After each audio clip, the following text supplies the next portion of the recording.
예, 오늘 본문 말씀은 창세기 2장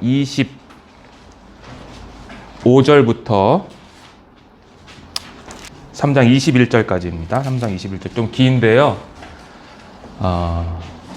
한 구절씩 교독을 하겠습니다. 제가 먼저 읽고요. 그 다음에 형제자매들 읽어주시고 그렇게 해서 맨 마지막 구절은 같이 읽는 것으로 봉독하겠습니다. 제가 먼저 읽겠습니다. 아담과 그의 아내 두 사람이 벌거벗었으나 부끄러워하지 아니하리라. 그런데 뱀은 여호와 하나님이 지으신 그 짐승에 가장 간교하니라. 뱀이 여자에게 물어 이르되 하나님이 참으로 너희에게 동산 모든 나무의 열매를 먹지 말라 하시느냐. 여자가 뱀에 말하되 동산 나무의 열매를 우리가 먹을 수 있으나 동산 중앙에 있는 나무의 열매는 하나님의 말씀에 너희는 먹지도 말고 만지지도 말라. 너희가 죽을까 하노라 하셨느니라. 뱀이 여자에게 이르되 너희가 결코 죽지 아니하리라. 너희가 그것을 먹는 날에는 너희 눈을 밝아져 하나님과 같이 되어 선악을 알 줄 하나님이 아시느니라. 여자가 그 나무를 본즉 먹음직도 하고 보암직도 하고 지혜롭게 할 만큼 탐스럽기도 한 나무인지라. 여자가 그 열매를 따먹고 자기와 함께 있는 남편에게도 주매 그도 먹은지라.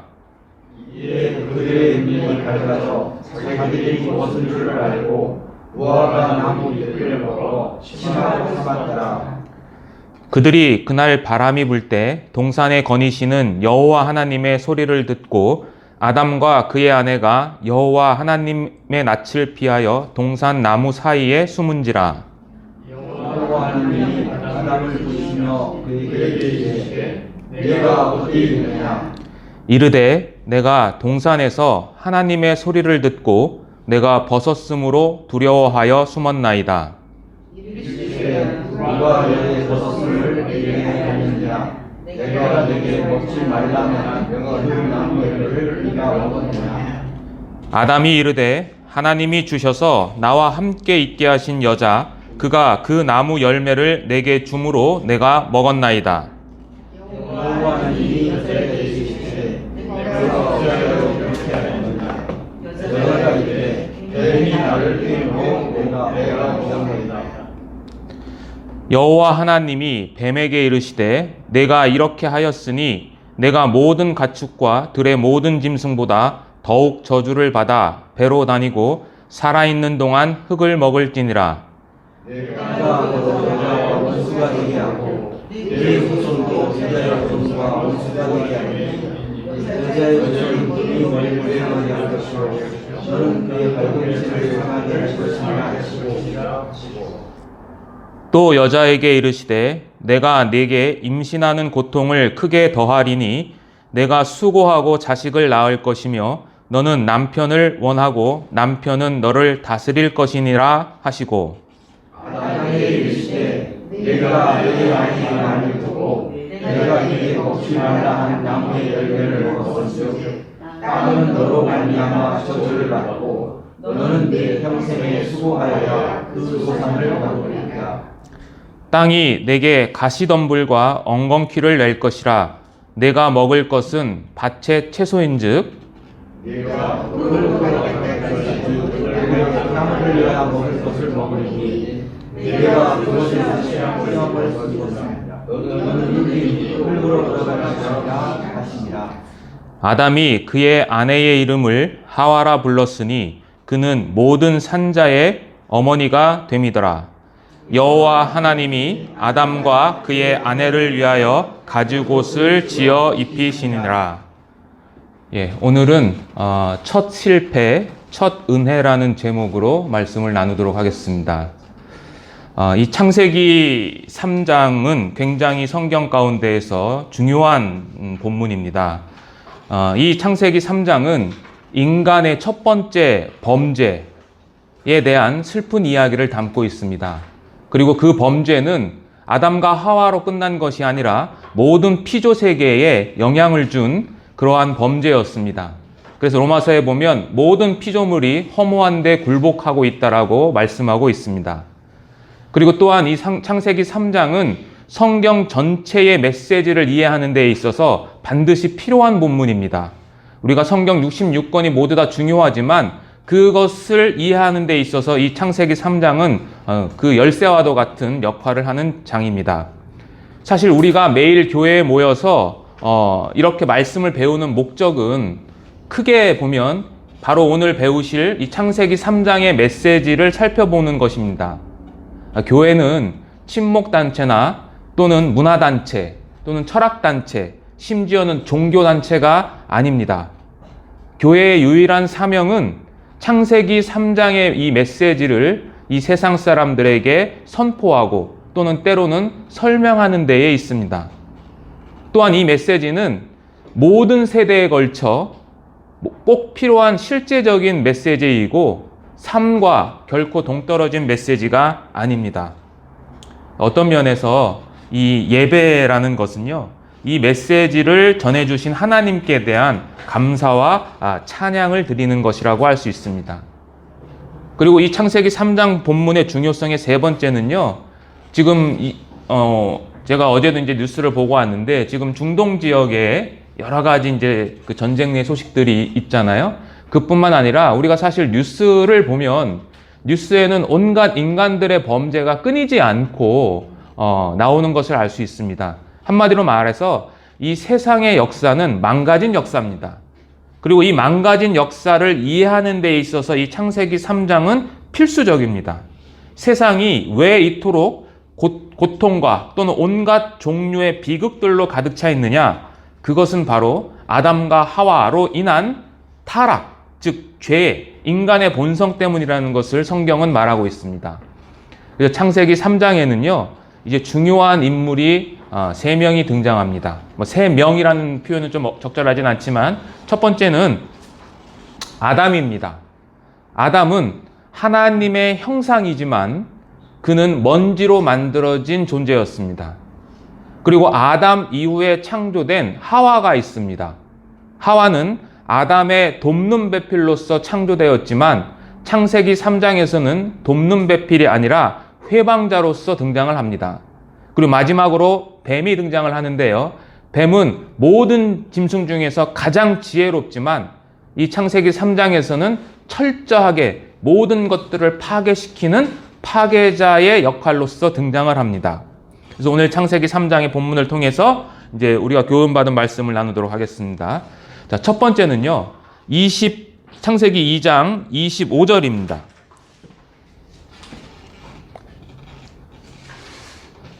자, 창세기 2장 25절은 이렇게 시작합니다. 아담과 그 아내 두 사람이 벌거벗었으나 부끄러워 아니하리라. 원래 창세기뿐만 아니라 모든 성경은 장과 절이 없습니다. 그러니까 쭉 이어진 내용들이죠. 그래서 제가 굳이 이 오늘의 본문 말씀을 창세기 3장 1절이 아니라 창세기 2장 25절로 삼은 이유는 인간의 타락이 어떤 형태에서 어떤 상황 가운데에서 발생했는가를 여러분들에게 말씀드리고자 하는 것입니다. 인간의 타락은 완전하고 흠이 없는 곳에서부터 발생했습니다. 자, 창세기 1장 31절에 보시면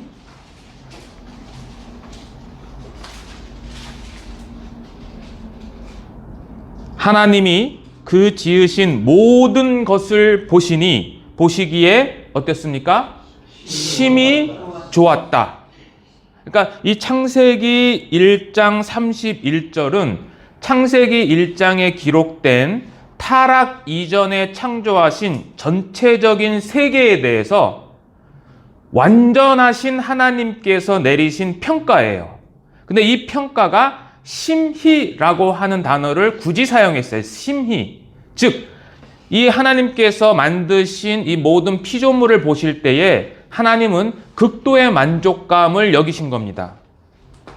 그런데 이 심히 만족했다, 심히 좋았다라는 이 표현은 실제적으로 이 좋았다라는 이 토부라는 이 단어는 창세기에 총 7번이 등장을 하는데요. 창세기 1장 4절, 그리고 10절, 12절, 18절, 21절, 25절, 그리고 마지막으로 31절에 등장합니다. 그러니까 하나님께서는 6일 동안 창조하시면서 둘째 날을 제외하고는 모든 창조의 그 중간에 평가를 뭐라고 하셨냐? 좋았더라. 좋았더라, 좋았더라 하시다가 맨 마지막에 총체적으로 심히 좋았다라고 평가를 하십니다. 그럼 한 가지 궁금점이 있죠? 그럼 왜 둘째 날에는 좋았더라는 말씀이 없었을까? 이것은 둘째 날에 창조된 것을 보면 우리가 유추할 수 있습니다.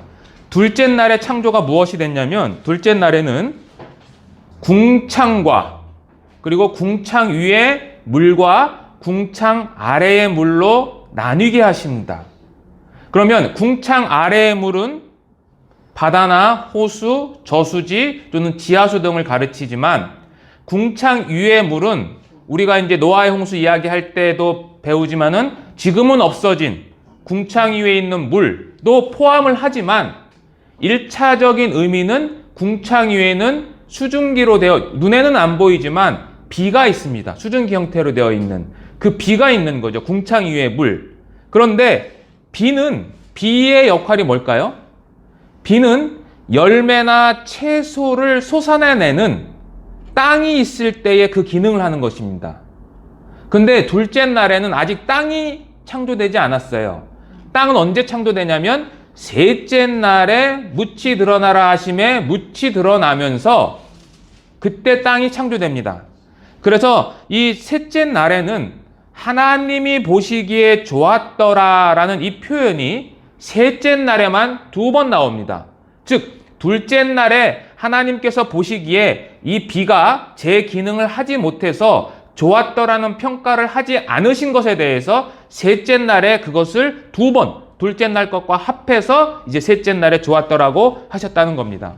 그래서 이 창조 세계 첫째 날부터 여섯째 날까지 만드신 이 창조 세계는 완전하고 흠이 없는 곳이었다라는 것을 성경은 이야기하고 있습니다. 그리고 오늘 읽으신 창세기 2장 21절에는 창조 기사의 맨 마지막 말씀입니다. 왜냐하면 3장부터 창조 기사가 아니라 이제 인간의 타락에 대해서 말씀을 하고 있거든요. 그러니까 마지막 말씀이 뭐냐면 인간들이 아담과 하와가 서로 벌거벗었으나 부끄러워하지 않았다라는 말씀으로 끝이 납니다.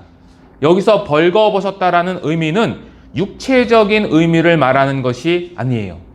어떤 사람들은 이 성경 구절을 보고 이제 누드를 굉장히 이제 옹호하는 사람들이 있는데 성경을 잘 모르는 이야기입니다. 여기서 말하는 것은 실제적으로 벌거벗음을 이야기하는 것이 아니에요. 그리고 또 하나 요한계시록에 가면 마지막 우리가 하늘나라에 갔을 때는 벌거벗고 다녀요, 옷을 입어요?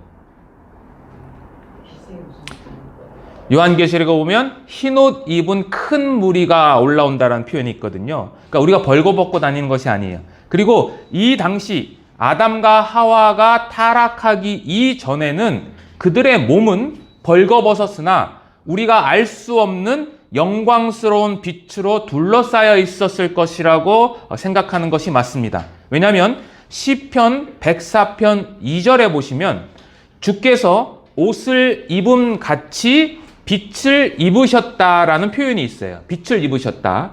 그리고 마태복음 17장에 가면 예수님께서 변화산에서 변형되는 모습을 그 제자들에게 보여주시는데 그 변형되는 모습을 성경은 어떻게 표현했냐면 그 해같이 그 얼굴이 해같이 빛나고 그 옷이 빛과 같이 하얘졌다, 희어졌다라고 그러거든요. 그러니까 아담과 하와는 벌거벗었으나 영광스러운 하나님에 의한 영광스러운 빛으로 둘러싸여 있었다는 거죠. 그렇다면 여기서 벌거벗었는데 부끄러워하지 않았다라는 의미는 뭐냐? 아담과 하와 사이에 어떠한 장벽이나 허물이 없었다라는 것을 상징하는 거예요.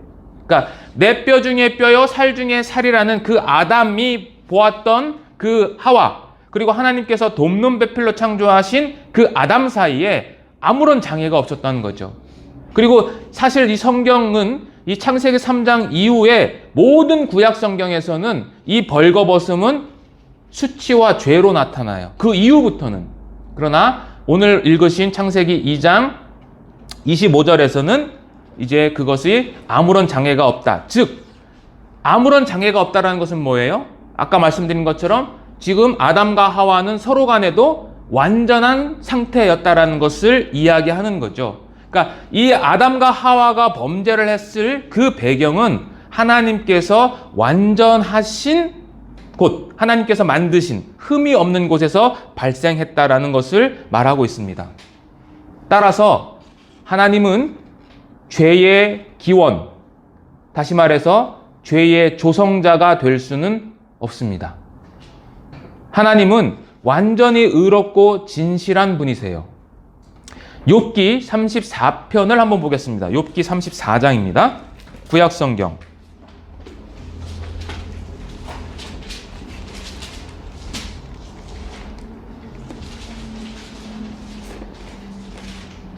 구약성경 793페이지입니다.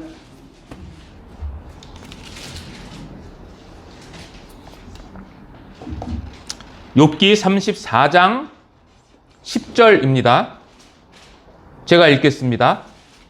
하나님은 단정코 악을 행치 아니하시며 전능자는 단정코 불의를 행치 아니하시고, 그러니까 하나님은 의로운 분이시기 때문에 죄를 조성할 수 없다라는 것이죠. 에베소서 1장 11절에 보면 그러나 하나님은 모든 일을 그 마음의 원대로 역사하신다라고 표현하고 있어요. 따라서 하나님은 죄를 조성한 것은 아니지만 그 죄를 허용한 것이에요.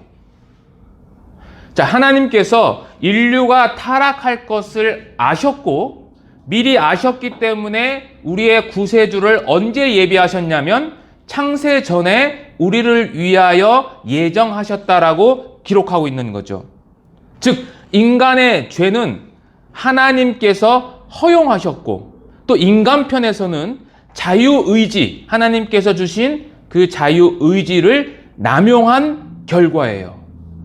그래서 이 창세기 3장의 죄에 대한 책임을 하나님에게 묻는 것이 아니라 누구에게 묻냐면 하나님께서는 그 아담 그리고 하와에게 죄의 책임을 물으시는 거죠.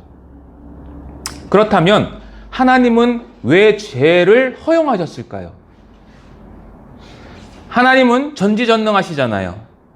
따라서 하나님은 얼마든지 그 죄가 세상에 들어오는 것을 막으실 수 있는 분이세요. 또 하나 확실한 것은 하나님은 절대적으로 의롭고 거룩하신 분이시라는 거예요. 하나님은 절대적으로 거룩하신 분. 그래서 왜 죄를 허용하였는가라는 이 질문 자체도 어떤 면에서는 이성을 넘어서는 질문이에요. 그냥 단지 우리는 그것은 완벽하시고 거룩하신 전능자께서 그 놀라운 지혜 가운데에서 내려진 것이다 라고 답변하는 것이 가장 최상의 답변이에요. 한 가지 추론될 수 있는 이유가 하나가 있어요. 하나님은 모든 창조물을 왜 창조하셨냐라면 하나님께서 아담과 하와를 창조하신 것도 하나님이 사랑의 대상으로 창조했다고 해서 하나님이 사랑이 부족해서 창조한 게 아니라 하나님이 모든 만물을 창조하신 목적은 하나님 자신의 영광을 위해서 창조하신 거예요. 따라서 죄를 허용하신 것도 그러한 맥락에서 살펴보면 죄를 허용하시는 것이 하나님께 더 큰 영광이 드러낼 수 있기 때문이라는 것이죠. 그러니까 죄를 막으시는 것보다 죄를 허용하시는 것이 그 하나님의 영광을 더 드러내는 것이다라는 것이죠.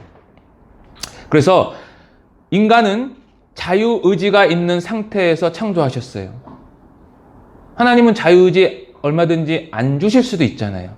그러나 하나님은 자유의지를 주셨고 그 자유의지를 통해서 하나님은 그들이 죄를 짓는 것을 허용하셨지만 하나님은 그것들을 미리 아셨고 미리 아셨기 때문에 자신의 영광을 위해서 창세전에 예수님을 예비하셨다라는 것을 알 수 있습니다.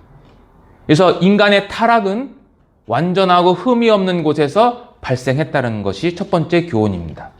두 번째 교훈은 뭐냐면 인간의 죄는 하나님의 음성을 듣지 않고 다른 소리를 들을 때 시작되었다는 것입니다. 다른 소리.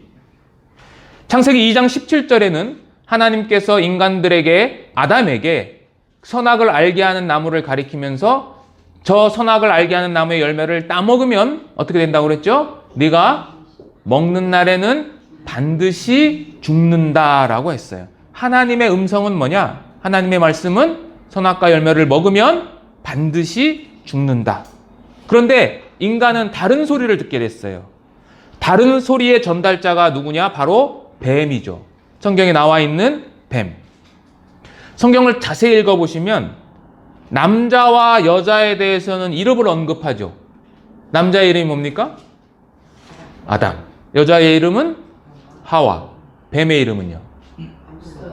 뱀의 이름은 언급하지 않고 성경은 뱀의 특성과 기원에 대해서만 이 창세기 3장은 이야기하고 있습니다. 뱀의 특성이 뭐냐? 뱀의 특성이 간교하다라는 거예요. 간교.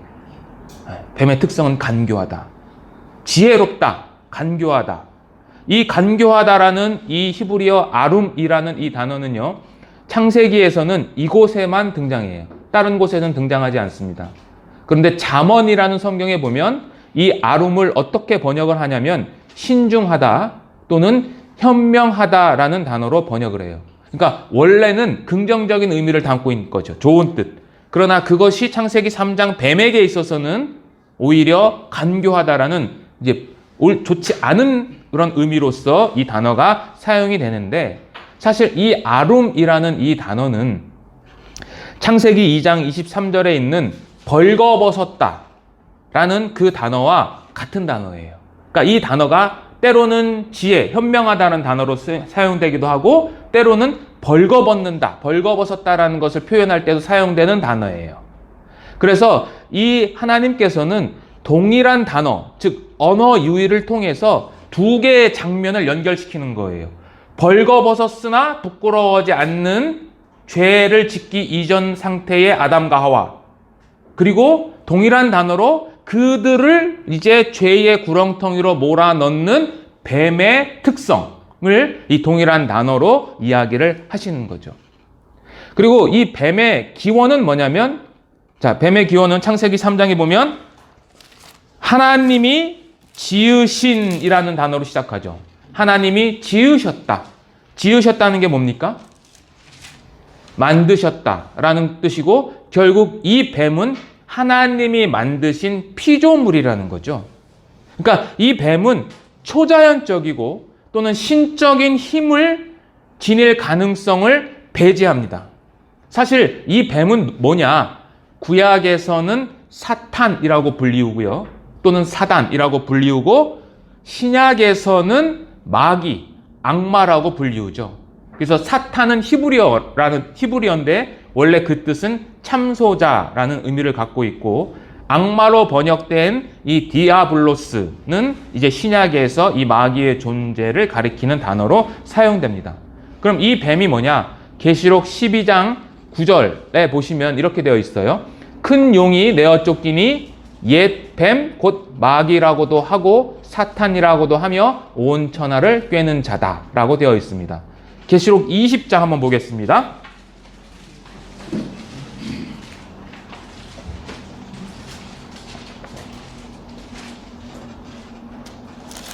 계시록 20장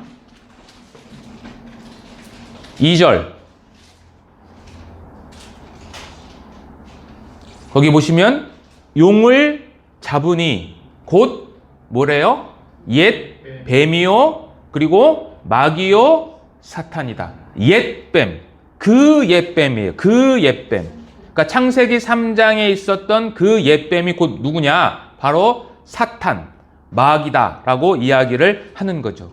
그래서 이 사탄의 상징인 이 뱀이 이제 아담에게 와서 다른 소리를 전달하는 겁니다.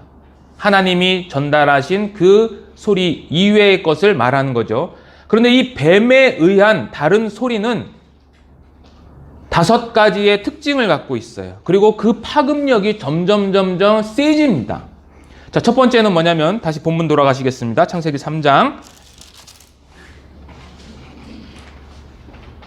뱀의 다른 소리는 1절에 보시면 뱀이 여자에게 물어 가로되 하나님이 그 다음에 어떻게 해요? 참으로 하나님이 진짜로 라고 이야기를 하는 거죠. 그러니까 뱀이 이 여자에게 접근하는 첫 번째는 뭐냐? 하나님의 말씀을 의심하게 만드는 거죠. 그 다음에 두 번째는 뭐냐면 참으로 너희더러 동산 모든 나무의 실과를 먹지 말라 하시더냐. 하나님의 말씀을 왜곡했죠. 하나님은 뭐라고 그랬어요? 동산 모든 나무의 열매는 먹을 수 있다라고 되어 있죠. 그죠? 다 먹어 라고 했는데 사단은 그게 아니라 먹지 말라고 했느냐라고 해서 하나님 말씀을 왜곡했어요. 그리고 그 왜곡된 말씀에 이제 하와가 넘어가니까 2절에 모든 나무의 실과를 우리가 먹을 수 있나 동산 중앙에 있는 나무의 실과는 하나님의 말씀에 너희는 먹지도 말고 만지지도 말라 너희가 죽을까 하노라 했다. 자, 하와 역시 뱀처럼 하나님의 말씀을 왜곡하죠. 자, 그때 뱀이 어떻게 했습니까? 4절에 한번 같이 읽어볼까요? 뱀이 여자에게 이르되 너희가 결코 절대로 죽지 않는다. 즉 하나님은 정령 죽는다. 뱀은 절대로 죽지 않는다. 그러니까 하나님의 말씀을 정면으로 공격했어요. 그리고 네 번째는 하나님께서 하신 말씀의 의미를, 그러니까 숨겨진 의미죠. 그 숨겨진 의미를 변질시켰어요. 자, 5절 한번 같이 읽어볼까요? 너희가 먹는 날에는 너희 눈이 밝아져 하나님과 같이 되어 선악을 알 줄 하나님이 아심이다.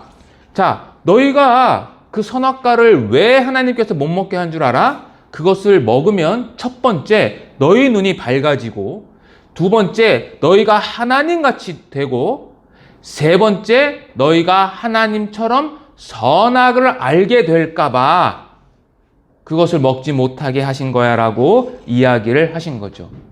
그러니까 하나님이 먹지 말라고 했던 원래의 의미가 뭡니까? 하나님께서 선악과를 먹지 말라고 했던 원래의 의미는 그 선악과를 볼 때마다 주권자가 계시다. 즉 너희는 대리 통치자고, 대리 통치자 위에는 모든 만물을 다스리는 하나님이 계시다라는 것을 알게 하기 위해서 먹지 말라라는 명령이죠. 그것이 진짜 의미인데 이 사단은 그 의미를 변질시킨 거죠. 그래서 어떤 면에서 뱀은 하와 너보다 내가 하나님에 대해서 더 잘한다라는 암시를 주고 있고요. 더 쉽게 얘기하면 나는 하나님의 마음을 꿰뚫어 볼 수 있어라고 지금 하와에게 접근하는 거예요. 그리고 다섯 번째는 뭐냐면 너희들이 그 열매를 따먹으면, 즉 불순종하면 어떻게 되냐? 불순종하면 저주를 받아야 되는데 불순종하면 오히려 복을 가져다 준다라고 이야기를 하는 거죠. 복. 어떤 복이죠? 눈이 밝아지는 복. 하나님 같이 되는 복. 선악을 알게 되는 복을 너희들이 얻게 될 것이다라고 이제 주장하는 거죠. 즉 이러한 모든 것들은 피조물로서의 인간 존재의 확장 가능성을 열어주는 거죠. 조금 어려운 표현으로 하면 피조물의 신격화를 하는 거예요. 근데 오늘날에도 교회에서 또 이렇게 가르치는 데가 많이 있어요. 즉 여러분들 혹시 조엘 오스틴의 긍정적인 사고방식에 대해서 알고 계십니까? 그 조엘 오스틴이 주장하는 게 뭐냐? 너희들은 작은 신이다. 그러니까 너희들이 마음 먹고 원하고 너희들이 말하는 대로 이루어지니까 매일 아침 거울 앞에서 너희들이 원하는 것을 되뇌어라. 그러면 언젠가는 반드시 이루어질 것이다 라고 가르치는 논리예요. 근데 이 조엘 오스틴은 사실은 계보가 있고 그 계보를 쭉 올라가면 나폴레옹 힐이라는 그러한 자기개발자로부터 시작된 것이 복음과 섞이면서 정말 변질된 번영신학이라고 하는 아주 왜곡된 다른 예수, 다른 복음을 전파하고 있습니다. 자, 어쨌든 뱀은 이렇게 하나님의 말씀을 의심하게 만들어서 그 다음에 왜곡하고 말씀을 공격하고 하나님의 말씀의 내적인 의미를 변질시켜서 마지막에는 너희들이 얻게 될 그 복을 이야기하는데, 이 뱀이 정말로 간교한 게, 뱀은 누구에게 지금 질문을 던졌죠? 하와에게 던졌어요. 근데 이 하와에게 던졌는데 하와가 답변을 한 이후로는 뱀은 하와에게 얘기를 하고 있지만 계속해서 하와뿐만 아니라 그 바로 옆에 있었던 아담을 포함해서 남자와 여자를 대상으로 모두에게 그것을 이야기해요. 그러니까 1절에 보시면, 자, 하나님이 참으로 누구에게? 너희에게. 지금 하와에게 얘기하고 있는데 하와 너뿐만 아니라 너희에게 라고 이야기를 하죠. 그 다음에 4절에서도 누가 죽지 않는다? 너희가 죽지 않는다. 하와 네가 죽는 게 아니라 너희가 죽지 않는다. 그리고 5절 역시 너희가 그것을 먹는 날에는 눈이 밝아진다라고 하면서 남자와 여자를 대상으로 해서 이렇게 이야기를 하고 있습니다. 즉 뱀의 음성은 의심을 주는 것으로 시작하는 것을 우리는 좀 지켜봐야 됩니다. 의심이라는 것이 뭐냐면 하나님을 신뢰하지 못하게 만든 거죠. 그런데 인간은 창조되었을 때에 하나님에 대한 전적인 의존적 존재로 창조되었기 때문에 인간은 자발적으로 그 하나님의 말씀에 순종해야 되는 거예요. 근데 인간이 그렇지 못했다라는 거죠. 잠언 한번 보시겠습니다. 잠언, 구약성경.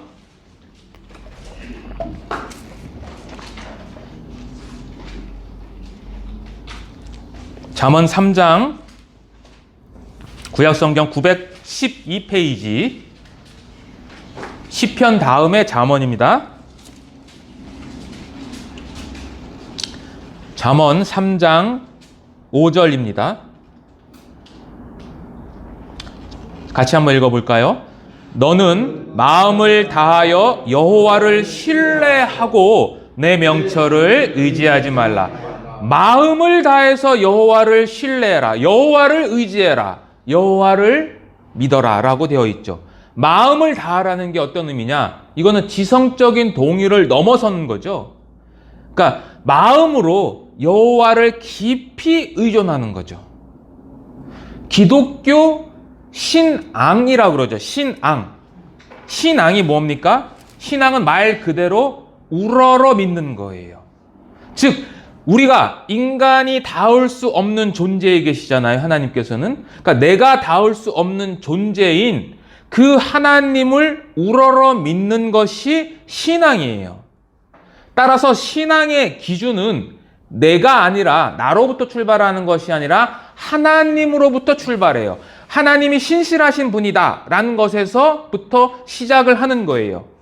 그래서 성경은 우리의 믿음을 신념이라고 하지 않아요. 우리는 신앙이라고 이야기해요. 그래서 신앙과 신념은 본질과 출발에 있어서 서로 다르고 이 둘은 서로 충돌해요. 항상. 신념은 누구로부터 출발하는 겁니까? 나로부터 출발하는 거고, 신앙은 하나님으로부터 출발해요.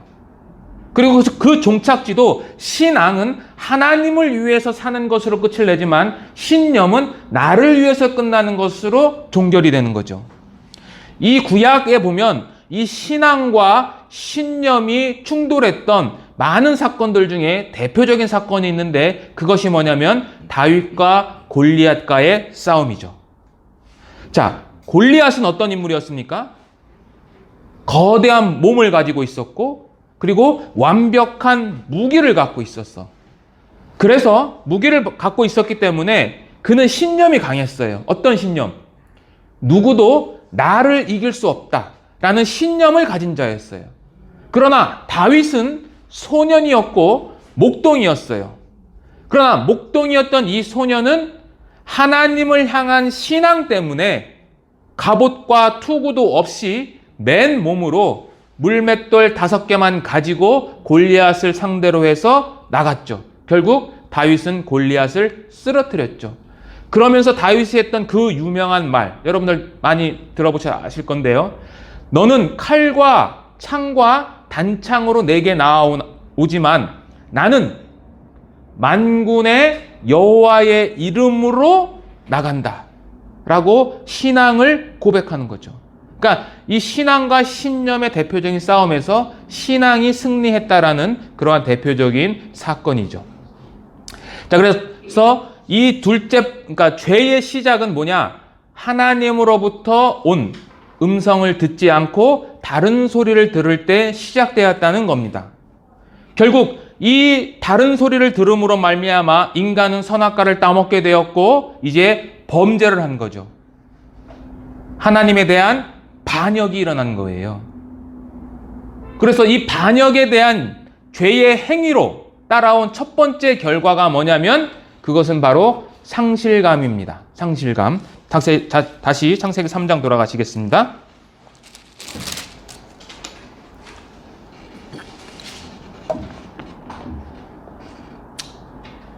7절 같이 한번 읽어보겠습니다.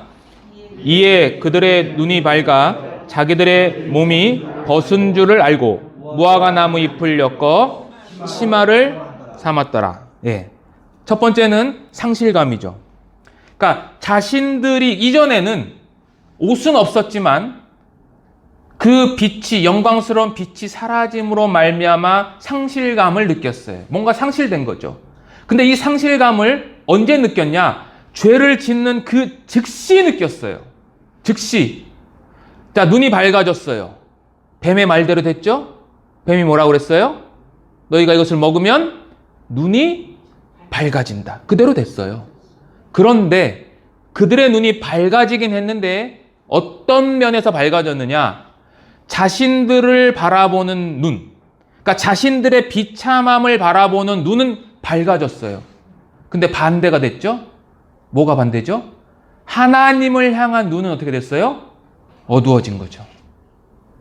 그러니까 뱀의 말대로 됐지만 결과적으로는 하나님을 향한 영적인 소경이 되어든 거죠. 그래서 모든 인류는 이 아담과 하와처럼 되어버린 거예요. 하나님에 대해서는 눈이 멀고 자신을 향해서는 눈이 밝아졌어요. 신약시대에 신약성경에 기록된 많은 사도들 중에 가장 위대한 사도 한 사람을 뽑으라면 사도 바울일 것입니다. 자, 사도 바울도 이와 같은 상황을 반대로 겪었습니다. 어떤 의미냐? 자, 사도 바울이 예수를 믿는 제자들을 잡기 위해서 다메섹으로 향했죠. 다메섹을 향할 때 주님이 나타나셨어요. 주님이 강한 빛으로 나타나셨죠. 그때 이 사도 바울에게 왜 나를 핍박하느냐라는 음성을 들은 이 사도 바울은 자신이 핍박하고자 했던 이 예수가 바로 구약 시대에 얘기했던 그 메시아라는 것을 발견하고 그는 이제 전환이 되는 거죠. 예수를 전하는 자로 바뀌게 된 거예요. 즉 그는 눈이 멀었어요. 사도행전 한번 보겠습니다. 사도행전 신약성경입니다. 9장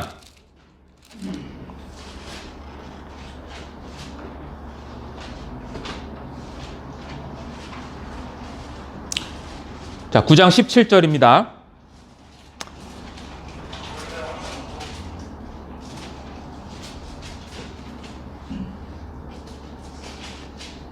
우선 9장 3절을 먼저 보겠습니다. 사울이 행하여 다메섹에 가까이 가더니 홀련히 하늘로서 빛이 저를 둘러 비쳤다라고 돼요. 빛이 나타났어요. 자, 17절. 그리고 나서 이제 그 직가라는 곳에 가게 되었고 거기에 이제 아나니아라는 사람을 하나님이 보내서 사울에게 안수하고 눈을 뜨게 하는 장면인데요. 17절에 보면 아나니아가 떠나 그 집에 들어가서 그에게 안수하여 가로되, 바울에게 안수하여 가로되, 형제 사울아, 주 곧 네가 오는 길에서 나타나시던 예수께서 나를 보내어 너로 다시 보게 하시고, 그 다음에 읽어봐 주세요. 성령으로 충만하게 하신다 하니, 18절 제가 읽겠습니다. 즉시 사울의 눈에서 비늘 같은 것이 벗어져 다시 보게 되었다.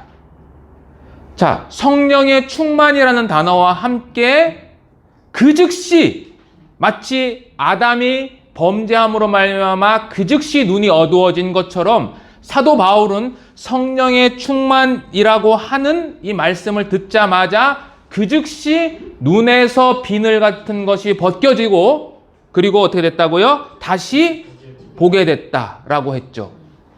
즉 사도 바울은 이제 과거에는 하나님을 바라보는 눈은 어두웠지만 그 주 예수 그리스도의 주권적인 은혜로 말미암아 그는 자신을 바라보는 눈은 어두워졌고, 성령으로 말미암아 다시 하나님을 바라보는 눈을 뜨게 된 거죠.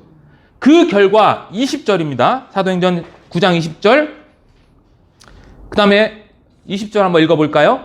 즉시로 각 회당에서 예수가 하나님의 아들이심을 전파하니, 변화됐습니다. 그리고 즉시로 눈이 떼어졌고, 즉시로 어떻게 됐어요?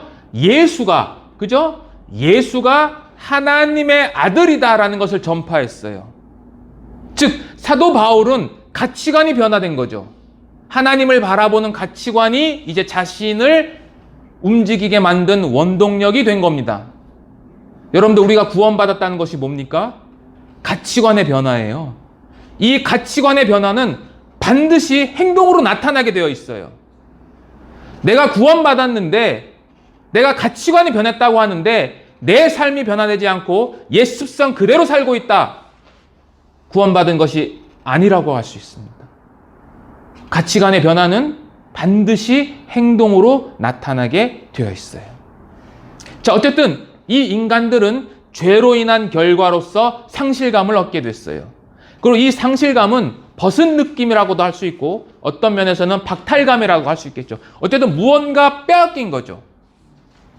서두에서 말씀드린 것처럼 인간은 하나님의 형상대로 완벽하게 창조되었습니다. 그리고 하나님으로 의해 완전하게 창조되었다는 것은 영혼뿐만 아니라 몸도 완전하게 창조되었다는 거고, 영혼과 몸 모두가 하나님의 영광이 있었을 것이라는 거죠. 그런데 범죄로 말미암아 인간의 영혼과 몸은 타락해 버렸고 영광이 떠나가 버렸습니다. 그래서 아담 이후에 모든 인간들은 이러한 상태에 처해 있습니다. 그리고 그들은 아담과 같은 상실감을 느끼면서 살아갑니다. 알든 모르든 간에. 그래서 인간들은 이 빈 공간, 이 상실을 메꾸기 위해서 일평생을 더 나은 것을 얻기 위한 갈망 속에서 살아갑니다. 그것이 사람마다 다 달라요.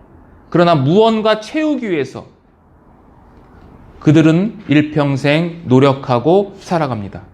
그런데 그 잃어버린 상실감은 결코 인간에 의해서는 회복될 수 없어요. 하나님에 의해서만 회복될 수 있어요. 그래서 예레미야 2장 13절에 보면 인간들의 모든 노력을 뭐라고 그러냐? 터진 웅덩이에 물을 채우는 것과 같다라고 이야기를 하는 거죠. 그러니까 모든 인간들은 다 그래요. 그리고 그 상실감은 영원히 메꿔지지 않아요. 채워진 것 같은데 잠시 후면 비어 있다는 것을 곧 발견하게 됩니다. 아담과 하와도 자신들의 벗은 몸을 가리기 위해서 스스로의 힘으로 무화과 나무 잎으로 치마를 엮어서 입었어요. 굉장히 부질없는 짓이죠.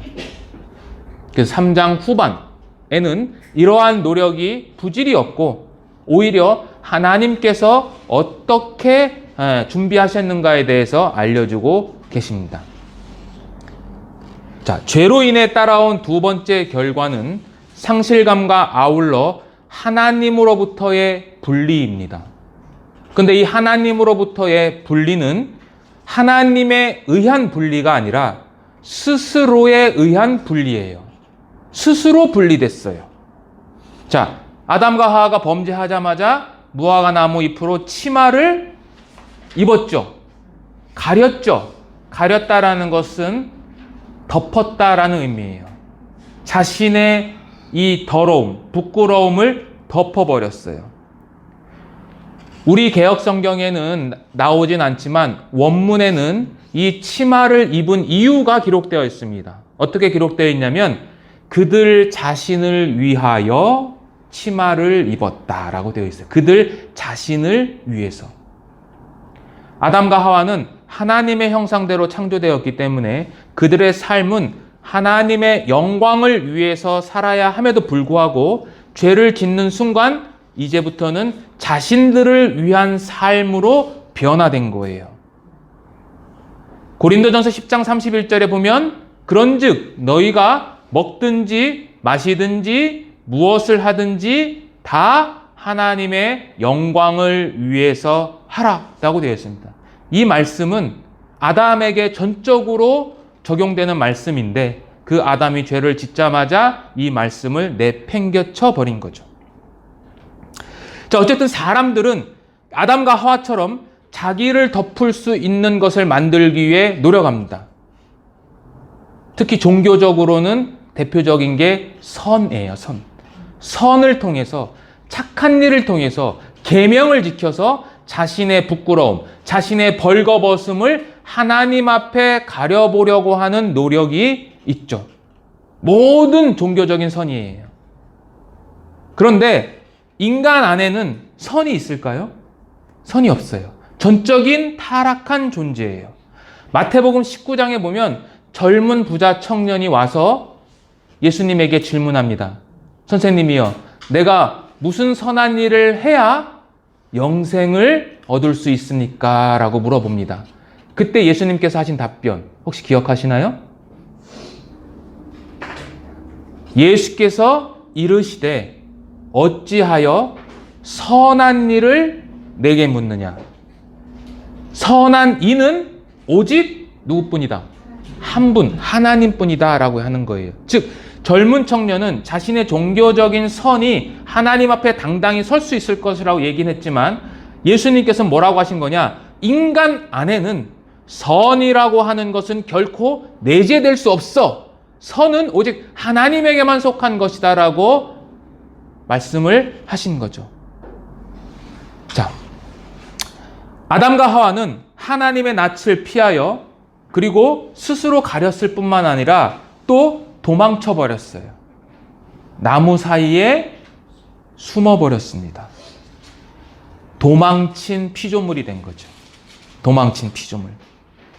지금까지는 에덴 동산에서 단 한 번도 이러한 행동을 하지 않았던 아담과 하와입니다. 죄를 짓기 전에는 항상 하나님을 대면하는 데 있어서 꺼리낌이나 어려움이 없었거든요. 그들은 동산에 찾아오셨습니다. 성경에 보면 거니신다라는 표현을 하고 있어요. 날이 서늘할 때에, 바람이 불 때에. 바람은 루하흐, 성령을 의미하기도 해요. 자, 어쨌든 하나님께서 찾아오셨는데 그 하나님으로부터 도망친 것은 누구예요? 아담과 하와죠. 나무 사이에 숨은지라. 죄인은 어둠입니다. 하나님은 빛이시고요. 그래서 어둠인 죄인은 빛이신 하나님을 본성적으로 피하게 되어 있어요. 본성적으로. 요한복음 한번 가보겠습니다.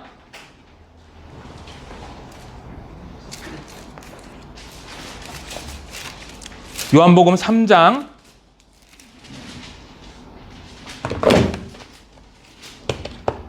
19절입니다.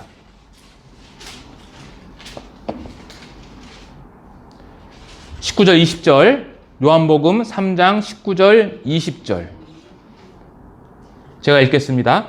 빛이 세상에 왔으되 사람들이 자기 행위가 악함으로 빛보다 어두움을 더 사랑한 것이니라. 악을 행하는 자마다 빛을 미워하여 빛으로 오지 아니하나니 이는 그 행위가 드러날까 함이요. 빛이 왔어요.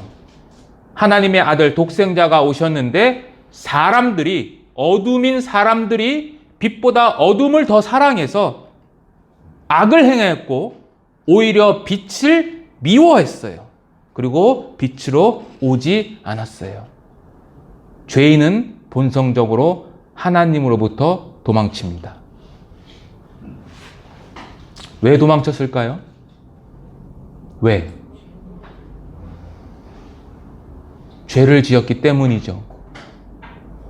그러나 더 큰 이유가 있습니다. 그것이 뭐냐면 아담과 하와는 하나님을 몰랐기 때문이에요. 하나님을 몰랐기 때문에. 하나님은 굳이 동산으로 찾아오시지 않고 단지 하늘에서 아담과 하와를 정죄하고 심판하실 수 있는 분이시죠. 근데 굳이 내려오셨어요.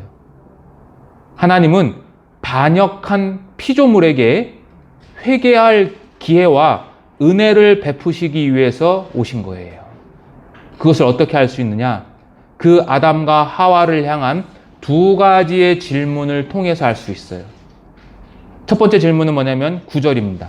9절.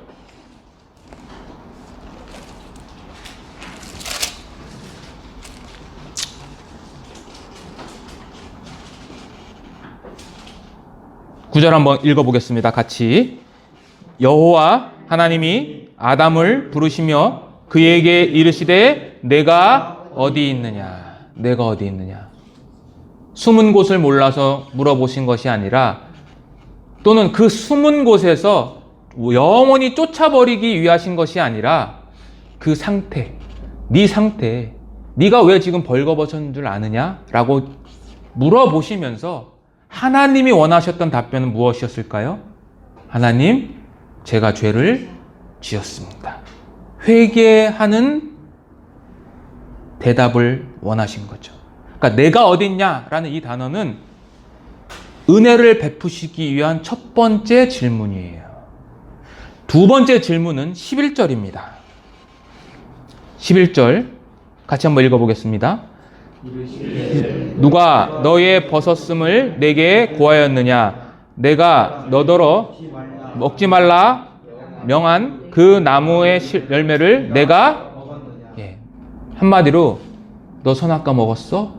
라고 물어보시는 거죠. 하나님 선악과 먹은 줄 아셔요? 모르세요? 아시죠. 그런데 굳이 네가 선악과를 먹었느냐라고 물어보시는 거죠. 이거는 심판자로서 또는 검사로서의 질문이에요.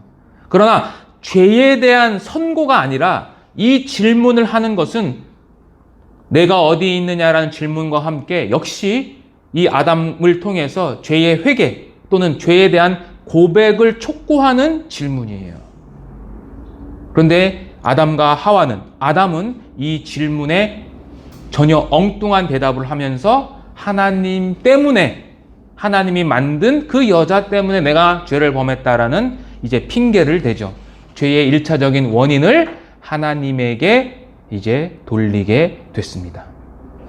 그래서 인간들은 왜 도망쳤느냐? 죄의 결과로 숨어버렸는데 그 숨은 이유가 뭐냐? 하나님을 몰랐기 때문이라는 거죠. 사실 인간이 하나님의 눈을 피해서 숨는다는 것은 가능해요? 불가능해요? 불가능합니다. 대표적인 인물이 있죠. 구약에 요나가 있죠. 요나가 니느웨에 가서 복음을 전파하라고 그랬는데 불순종해서 다시스로 가는 배를 탔죠.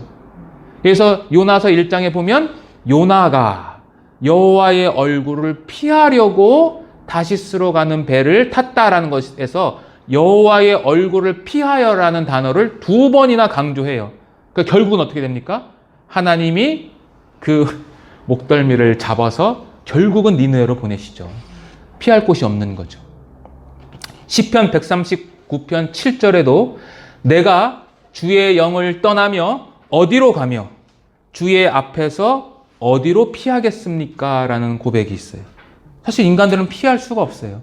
그럼에도 불구하고 마치 도망친 것처럼 생각하고 마치 하나님이 자신들을 못 찾는 것처럼 생각하면서 살아가고 있는 게 인생의 모습입니다. 따라서 이 죄로 인해 자신을 가리우고 죄로 인해 도망친 자에게 필요한 것은 뭐냐? 그들 스스로의 노력이 아니라 오직 한 분, 하나님의 은혜와 긍휼하심 뿐이에요. 우리 신약 성경을 읽으면 은혜와 긍휼하심이 너희에게 있기를 원한다라는 이 편지 서원의 형식이 있습니다. 여러분들 은혜가 혹시 어떤 의미인지 정확하게 아십니까? 은혜. 우리가 은혜라는 말을 많이 하잖아요. 은혜. 은혜라는 이 뜻은요, 받을 자격이 없는 자에게 베풀어지는 호의 또는 친절이에요. 받을 자격이 없는데 친절을 베푸는 거고요. 긍휼은 그 반대예요. 긍휼은 죄로 인해서 심판을 받아야 되는데 심판하지 않는 거예요. 그러니까 결과적으로는 같은 의미를 담고 있지만 엄밀히 따지면 그런 의미를 담고 있는데, 이 은혜와 긍휼은 창세기 3장 본문에서 두 곳을 통해서 나타나요. 하나님의 은혜와 하나님의 긍휼. 그게 뭐냐? 첫 번째는 가지고시죠. 창세기 3장 21절입니다. 자, 같이 한번 읽어볼까요? 여호와 하나님이 아담과 그 아내를 위하여 가죽옷을 지어 입혀 주셨다. 첫 번째 은혜와 긍휼, 가죽옷을 지어 입혀 주심. 이거는 아담과 하와만을 위한 은혜와 긍휼이에요. 아담과 하와만을 위한 거예요. 가죽을 얻기 위해서는 짐승이 죽어야 되고, 죽는 것뿐만 아니라 가죽을 벗겨내면 피가 흘려지죠. 결국 이것은 예수 그리스도의 속죄 사역을 그림자로 보여주는 첫 번째 복음의 메시지죠. 창세기에 이미 그 메시지가 들어있죠. 에덴 동산은 인류 최초의 성전이었습니다. 그 최초의 성전인 에덴 동산에서는 아담과 하와를 위해 짐승의 피가 흘려졌다라면, 이후 예루살렘 성전에서는 모든 인류를 위한 하나님 자신의 피, 독생자 예수 그리스도의 피가 흘려졌어요. 그래서 가죽옷은 이러한 속죄의 의미를 담고 있고 결국 은혜와 긍휼의 사건인 거죠. 가죽옷에 의해서 아담과 하와는 덮임을 받았어요. 지어 입히셨다라고 되어 있거든요. 자기 스스로 옷을 만든 것이 아니고 자기 스스로 옷을 입은 것이 아니라 하나님께서 옷을 만드셔서 그 옷을 입혀주신 사건이죠. 이 사건은 스스로 덮은 무화과 나무 잎으로 엮은 치마와 대조되고, 가죽 옷이라고 하는 이 옷, 케토네트라는 헬라어도 아담과 하와가 만든 치마로 만든 옷과는 전혀 구별되죠. 무화과 나무 잎으로 만든 치마는 다른 성경에는 이 동일한 단어가 뭘로 번역이 되냐면 벨트로 번역됩니다. 벨트. 그러니까 이 엉덩이만 살짝 가리거나 거의 이 가릴 수 없는 옷을 의미하지만, 이 케토네트라는 이 단어는 이제 무릎 밑으로까지 내려오는, 특히 제사장의 옷을 표현할 때 쓰인 그러한 단어입니다. 그러니까 인간의 옷은 가렸지만 가리울 수 없는 옷이지만 하나님께서 만들어 주신 옷은 완벽하게 보호하고 덮어줄 수 있는 옷이라는 것을 보여주는 거죠. 그런데 우리가 여기서 한 가지 짚고 넘어갈 것은, 가죽 옷을 입히셨지만 그 이후에 어떤 사건이 있냐면, 창세기 3장 23절에 보면 여호와 하나님이 에덴 동산에서 어떻게 했습니까? 그를 내어 쫓아냈죠. 내어 쫓아내셨어요. 은혜는 있지만 그 심판도 있으셨어요. 근데 우리가 짚고 넘어갈 것은 심판보다 은혜가 선행했다라는 거죠. 은혜를 먼저 주신 거죠. 즉 예수 그리스도의 구속 사역은 서두에도 말씀드린 것처럼 인간의 범죄 이전에 준비된 거죠. 따라서 모든 인간은 죄와 죽음이 없었던 그 동산으로 돌아가야 됩니다. 모든 인간은.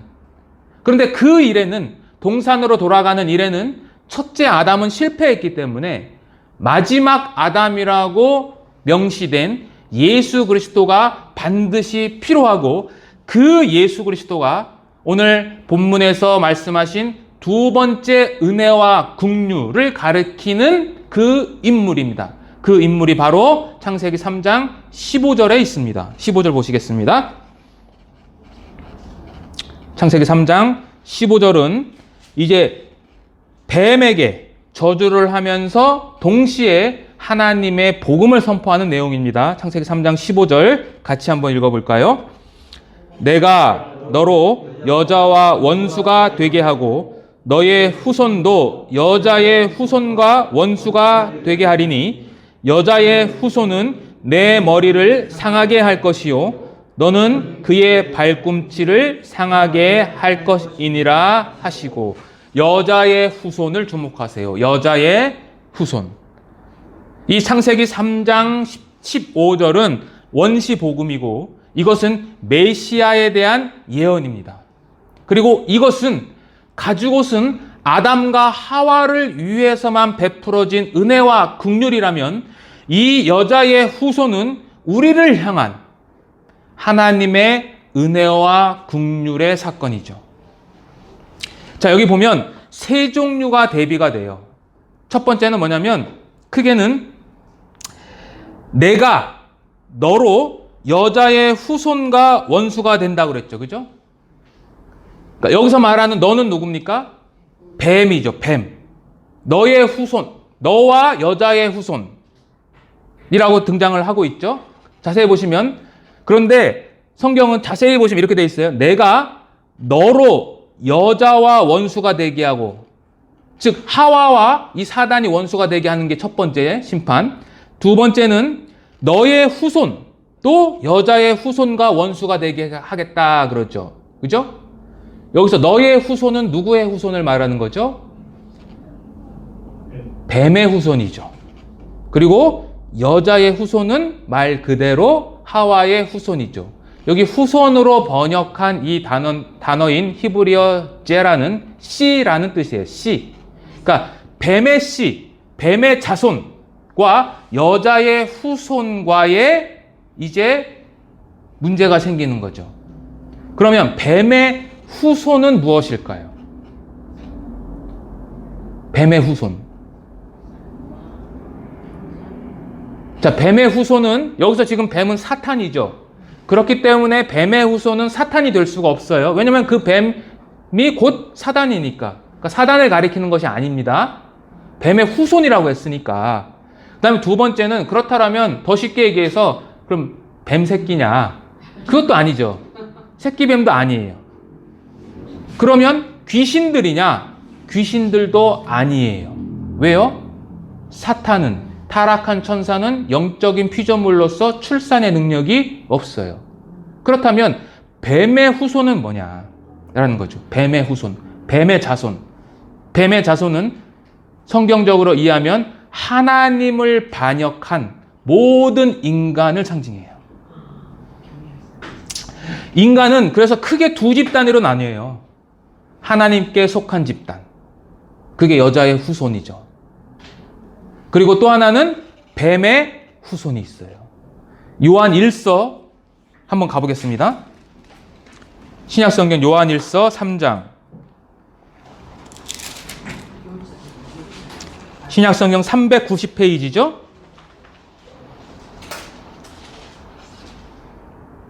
요한 1서 3장 8절입니다. 자, 거기 보시면 이렇게 되어 있습니다. 죄를 짓는 자는 누구에게 속했어요? 마귀에게 속했어요. 즉, 마귀에게 속한 자가 있고요. 그리고 하나님께 속한 자가 있어요. 그렇다면 나는 지금 누구의 씨냐라는 질문을 던져야 되겠죠. 나는 지금 누구의 씨냐? 누구의 후손이냐? 뱀의 후손이냐? 또는 하나님의 사람이냐? 라는 질문을 우리에게 던질 필요가 있습니다. 자, 다시 본문으로 돌아가겠습니다. 자, 그리고 나서 하나님은 이제 원시 복음을 이제 정확하게 이야기를 하시는데 이렇게 되어 있습니다. 여자의 후손은 단수입니다. 그 후손이에요. 그리고 즉 여기서 말하는 여자의 후손은 예수 그리스도를 말씀하시는 거고요. 자, 그 여자의 후손은 누구의 머리를 상하게 한다고 그랬죠? 네 머리. 네가 누구예요? 너가 뱀, 곧 사탄이죠. 그러니까 예수 그리스도로 말미암아 사탄의 내 머리가 상하게 될 것이고, 너는 뱀, 사탄, 너는 그의 여자의 후손 예수 그리스도의 발꿈치를 상하게 한다. 이것이 십자가에서 이루어진 사건이죠. 그러니까 여자의 후손은 예수 그리스도죠. 죄는 남자를 통해서 일어났나요? 여자를 통해서 일어났나요? 그렇죠. 여자를 통해서 일어난 것처럼 하나님께서는 그 죄의 해결 방법도 남자가 아닌 여자, 누구요? 마리아를 통해서 예수 그리스도를 출생케 하시고 그를 통해서 모든 인류를 구원하시고 사단의 머리를 상하게 하는 그러한 신비로운 사건을 하나님께서 일으키시는 거죠. 그래서 예수 그리스도는 이 땅에 오셔서 아담처럼 하와처럼 옛 뱀, 곧 마귀로부터 시험을 받았어요. 시험을 통과하셨죠? 세 개의 시험을 얘기했잖아요. 돌리 떡덩이가 되게 하라. 그리고 높은 곳에서 뛰어내려라. 그리고 마지막으로 나한테 절해라. 나한테 절하라는 게 어떤 의미일까요? 내가 하나님이다라는 거예요. 나를 예배하라. 근데 이 모든 시험을 통과하셔서 승리하셨고 그 이후에 이제 십자가를 통해서 완전히 사단을 정복하신 거죠. 그래서 이 십자가의 사건은 모든 인류의 죄를 구속하신 사건인 동시에 그리스도께서 사단을 향한 완벽한 승리를 이루신 사건이에요. 예수께서 이 땅에 오셔서 행하신 핵심적인 일이 뭐냐면 이 세상의 임금을 쫓아내는 거예요. 요한복음 12장의 31절에 보면 이렇게 되어 있습니다. 이제 한번 찾아볼까요? 요한복음 12장 31절.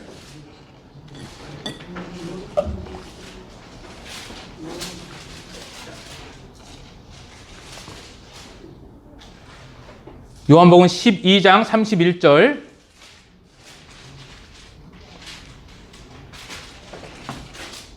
제가 읽겠습니다. 이제 이 세상에 대한 심판이 이르렀으니 이 세상의 임금이 쫓겨나리라. 사단을 의미하는 거죠. 그러니까 예수님께서 행하신 핵심적인 일이 뭐냐? 이 세상의 임금을 쫓아내는 거죠. 요한 1서 가보겠습니다. 그리고 예수는 이 땅에 오셔서 마귀의 일을 멸하시기 위해서 오셨어요. 요한 1서 3장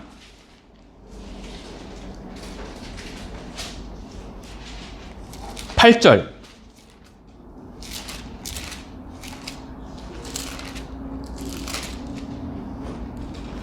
(3장 8절) 아까 읽었던 말씀인데요. 죄를 짓는 자는 마귀에게 속하나니 마귀는 처음부터 범죄함이라. 하나님의 아들이 나타나신 것은, 그 다음에 읽어봐 주세요. 마귀의 일을 멸하려 하심이라. 예, 마귀의 일을 멸하기 위해서 오신 거죠. 동일한 말씀이 히브리서 2장 14절에도 기록되어 있습니다. 히브리서 보겠습니다. 그 앞으로 조금 넘기시면은요. 2장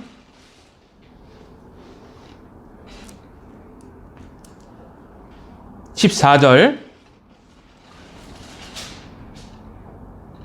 그 하반절에 보시면 그도 또한 같은 모양으로 혈과 육을 함께 지니심은 죽음을 통하여, 십자가의 죽음을 통하여 죽음의 세력을 잡은 자, 곧 마귀를 멸하시며 라고 되어 있죠. 즉 예수 그리스도는 십자가를 통해서 승리하신 거죠. 이러한 십자가의 어떤 승리의 사건을 가장 신약 성경 가운데에서 생생하게 표현한 구절이 골로새서에 있습니다. 골로새서 보겠습니다.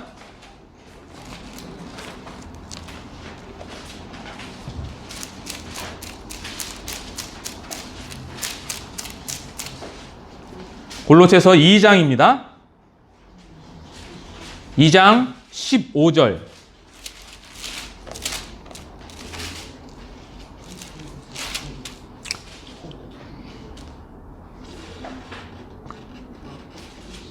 (2장 15절입니다) 여기 보시면 같이 한번 읽어볼까요? 과 하여 드러내어 구경거리로 삼으시고 십자가로 그들을 이기셨느니라. 통치자들과 권세들은 악에 속한 악한 천사들을 의미하는 거예요. 그 통치자들과 권세들을 무력화하고 드러내어서 구경거리로 삼으셨다. 여기서 구경거리라는 이 단어는 그 당시 로마의 개성 행진 이미지를 나타내는 단어예요. 어떤 의미냐? 군대 지도자가, 군대 사령관이 전쟁터에 나가서 자신이 사로잡은 포로들을 이제 끌고 성읍으로 이렇게 지나갈 때 이 단어를 사용했어요. 구경거리로 삼았다. 그러니까 예수 그리스도가, 그러니까 하나님께서 예수 그리스도를 통해서 그 악의 세력을 십자가로 말미암아 처단하시고 그의 졸개들을 이제 질질질질 끌고 가는 모습으로 표현한 거죠. 즉 이것을 이렇게 번역하면은 올바른 번역입니다. 하나님께서 그분으로 말미암아 통치자들과 권세들을 무장 해제시키시고 그들을 개선 행진 중에 포로로 끌고 가심으로써 공개적으로 구경거리가 되게 하셨습니다. 라는 의미예요. 즉 십자가를 통해서 이 창세기 3장 15절에 있는 뱀의 머리가 상하는 사건이 완벽하게 이루어진 것을 우리는 성경을 통해서 알 수 있습니다. 그래서 칼 하임이라는 이 학자는 십자가는 하나님에 맞서 일어난 사탄의 압제적인 권세에 대한 하나님의 최종적인 평정이다 라고 표현을 했습니다. 자, 결론입니다. 자, 하나님의 영광을 위해서 창조된 아담과 하와는 하나님의 음성을 들어야만 함에도 불구하고 하나님의 음성 대신 다른 음성을 듣는 것으로 시작하여서 죄를 지었습니다. 그리고 그 죄의 결과 하나님으로부터 스스로 가리웠고 스스로 분리되었고 그리고 두려움과 함께 하나님으로부터 도망쳤습니다. 결국 이 아담과 하와는 낙원으로부터 쫓겨나 버리죠. 그러나 하나님께서는 죄와 그리고 죄의 권세인 죽음을 극복하는 은혜를 창세 전에 이미 우리를 위해서 마련해 놓으셨고 동일한 하나님께서는 그것을 통해서 우리를 덮어 주셨습니다. 이것이 창세기 3장에 기록된 첫 번째 은혜, 첫 번째 복음, 하나님의 복음입니다. 하나님의 의에 벌거벗음이 덮여진 자들에게 남겨진 것은 이제 무엇이냐 하면 이제 잠시 후면 그가 오십니다. 예수님이 곧 오십니다. 예수님이 이 땅에 오시면 죽은 자들과 살아남은 자들이 부활하고 또는 살아있는 상태로 몸이 변하여서 그 예수님을 만나러 갈 것입니다. 그리고 우리의 몸은 썩지 아니할 것으로 변화된다고 되어 있습니다. 그리고 영원토록 하늘에 있는 그분의 동산에서 하나님을 찬양하며 살아갈 것입니다. 그러므로 덮여진 자들은 지금 상황이 어렵고 힘든 고통의 상황 속이라도 흔들리지 말고 그 주님을 생각하고 항상 주의 일에 더욱 힘쓰는 자가 되어야 할 것입니다. 고린도전서 15장 45절 보겠습니다.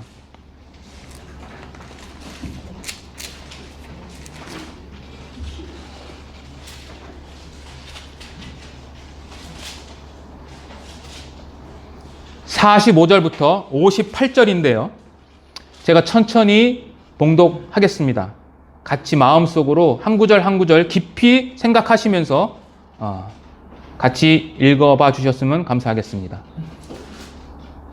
기록된 바 첫사람 아담은 생명이 되었다 함과 같이 마지막 아담은 살려주는 영이 되었나니 그러나 먼저는 신령한 사람이 아니요 육의 사람이요 그 다음에 신령한 사람이니라. 첫사람은 땅에서 났으니 흙에 속한 자거니와 둘째 사람은 하늘에서 나셨느니라. 무릇 흙에 속한 자들은 저 흙에 속한 자와 같고 무릇 하늘에 속한 자들은 저 하늘에 속한 이와 같으니 우리가 흙에 속한 자의 형상을 입은 것 같이 또한 하늘에 속한 이의 형상을 입으리라. 형제들아, 내가 이것을 말하노니 혈과 육은 하나님 나라를 이어받을 수 없고 또한 썩는 것은 썩지 아니하는 것을 유업으로 받지 못하느니라. 보라, 내가 너희에게 비밀을 말하노니 우리가 다 잠잘 것이 아니요 마지막 나팔에 순식간에 호련히 다 변화되리니 나팔 소리가 나매 죽은 자들이 썩지 아니할 것으로 다시 살아나고 우리도 변화되리라. 이 썩을 것이 반드시 썩지 아니할 것을 입겠고 이 죽을 것이 죽지 아니함을 입으리로다.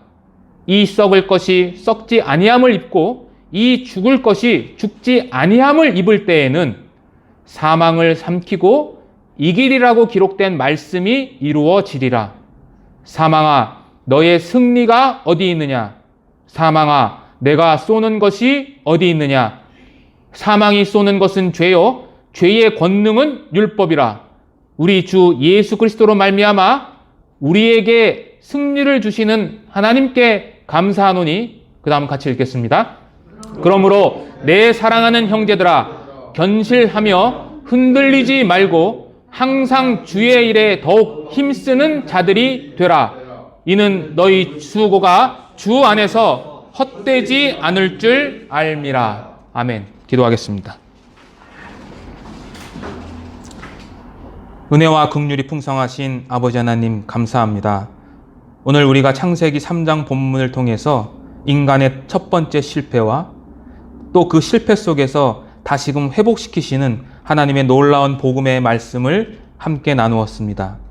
정말 이 복음의 말씀이 단순히 우리의 지식 속에 끝나는 것이 아니라 이 말씀이 우리의 마음 속에서 깊이 새겨지고 또한 그 말씀을 통해서 싹이 나고 잎이 나고 열매가 맺어져서 정말 우리의 남은 생애가 이 하나님의 영광을 위해서 살아가는 그 하나님의 복된 은혜의 소식을 이 세상 사람들에게 전파하는 자가 되면서 살아갈 수 있도록 저희들을 도와주시고 이제 곧 잠시 후면 그분이 오실 때에 우리 모두가 한 사람도 빠짐없이 그분 앞에 서서 하나님을 찬양하며 그 하나님을 영원토록 즐거워하는 복된 삶을 살 수 있도록 여기 계신 모든 분들에게 하나님의 은혜와 긍휼을 허락하시기를 간절히 부탁드립니다.